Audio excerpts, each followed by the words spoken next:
ఆశీర్వాదాలన్నీ నావే. బైబిల్ నిలిచి ఉంటుంది. నేను నేరస్తుడై ఉన్నట్టు ఆ సువార్త విషయమై సంఖ్యలతో బంధింపబడి శ్రమపడుచున్నాను. అయినను దేవుని వాక్యము బంధింపబడి ఉండలేదు. 2 తిమోతి 2:9.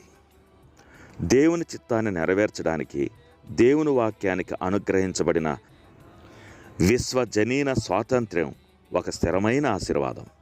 ఎవరూ దేవుని వాక్యాన్ని పరిమితం చేయలేరు.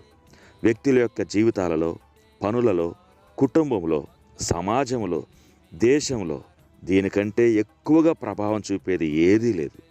తరతరాలుగా దీనిని బంధించాలని, నాశనం చేయాలని, దీనిని తప్పు అని నిరూపించాలని ప్రయత్నించినా దేవుని వాక్యం స్వతంత్రమైనది, ఎవరూ పట్టి ఉంచలేనిది.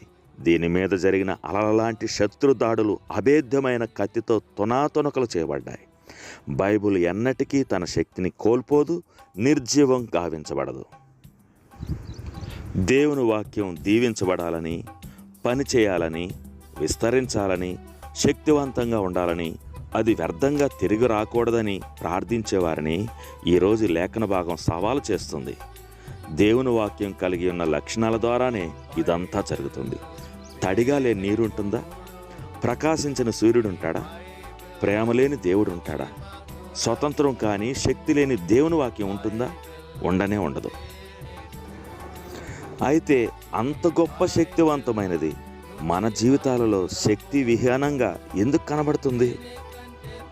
దేవుని వాక్యం ప్రకటించబడుతుంది, నేర్పించబడుతుంది, పంచిపెట్టబడుతుంది, ప్రస్తావించబడుతుంది.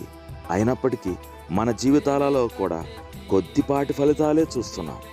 బహుశా మనం పరిగణలోకి తీసుకోవాల్సింది ఇది అంత ప్రభావవంతం కాదనే విషయాన్ని కాదు, కానీ దానిని పొందుకోవడంలో మన విముఖత వలననే ఈ విధమైన ఫలితాలు వస్తున్నాయని చెప్పవచ్చు.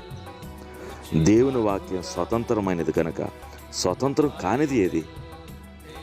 మన సొంత జీవితాల్లోకి మనం తొంగి చూస్తే దేవుని వాక్య ప్రభావాన్ని తగ్గించే విషయాలు లేక ఆలోచనల చేత మన హృదయం బంధించబడి ఉండటం లేక ఖైదు చేయబడి ఉండడం గమనించావా?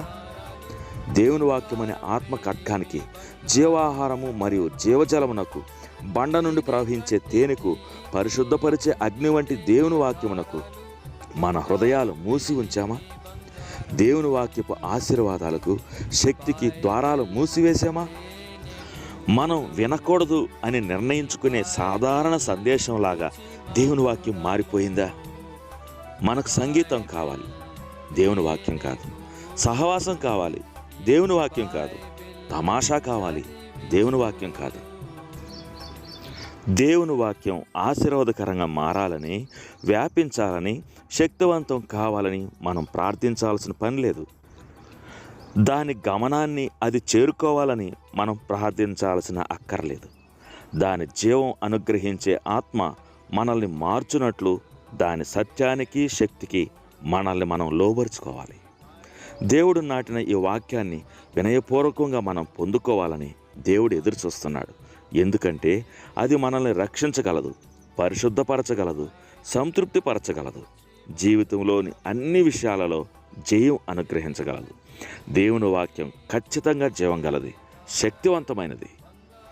తండ్రి, నీ వాక్యం ద్వారా తరగని శక్తిని మాకు ప్రసాదించినందుకు వందనాలు. దాని జీవపు అధికారానికి నా జీవితాన్ని అప్పగిస్తున్నా. ఇది నన్ను మారుస్తుందని నేను నమ్ముతున్నాను.